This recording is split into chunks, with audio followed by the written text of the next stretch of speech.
so mu ji me za ka ce dangane da abin da mutane suke cewa. To jama'a assalamu alaikum. Na farko dai na son yin gyara na magana ne na ɗora shi, Allah ne ya ɗora abba.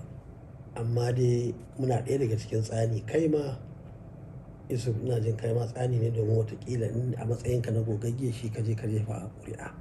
Saboda haka dukkaninmu na mu tsani ne. Allah ya zai gwamna kuma yanzu ya zama gwamnan Kano, alhamdulillahi. Kuma ya zama gwamnan Kano a lokacin da ake buƙatar irin su wanda suke masu daraja, wanda za su zo su gyara abubuwa. Kowa ya ga abin da muka yi a baya, kuma kowa ya ga abin da ya biyo baya shekara 8 ɗin nan. Wannan gwamnati ta kashe al'amura da yawa a jihar Kano, ta kawo mana talauci, ta kawo mana jahilci. Duk makarantunmu gashi nan an rufe su, wasu ma an sayar da su. Abubuwa gashi nan dai ba a magana a jihar Kano, ga datti, ga ɓacin rai, ga kasuwanci ya mutu.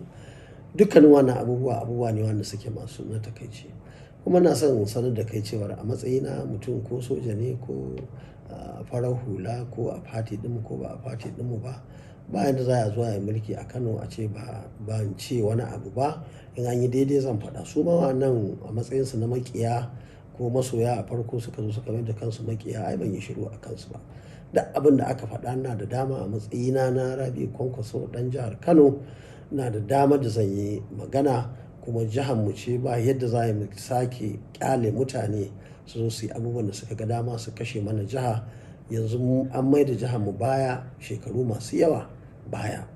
In ka duba ɓangaren tattalin arzikin ƙasa, an ciwo bashi biliyoyin miliyoyi, babu abubuwa, babu kyau abin da ake ciki a halin yanzu. Har tausayawa shi gwamnan da aka zaɓa nake, yadda zai samu kuɗaɗe ya zo, tunda duk an kafa bankuna na gida, bankuna na ƙasashen waje, duka an je an ciwo bashi.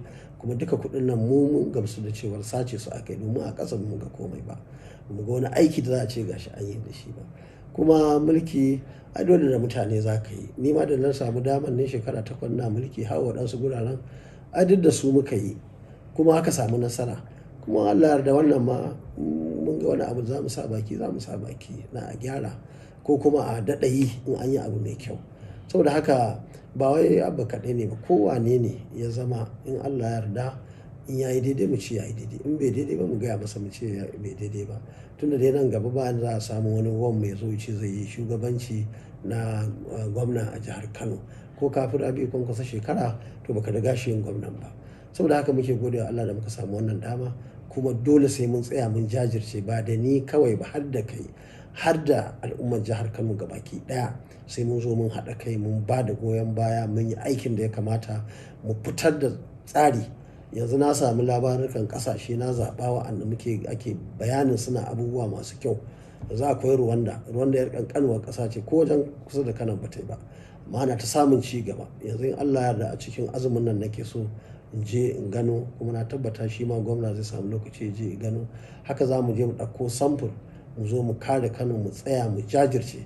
Duk wani shirman da za a yi a waɗansu gurare, wa'anda na tabbata shirman za a yi watakila ma da ƙasa gabaki ɗaya, in Allah ya yarda ba za mu bi wannan layi ba, kamar yadda muka yi a baya. Ko da muka tsaya muka yi aikin ilimi, muka yi aikin inganta tattalin arzikin al'ummarmu, muka zo muka gyara tsaro, muka kawo abu.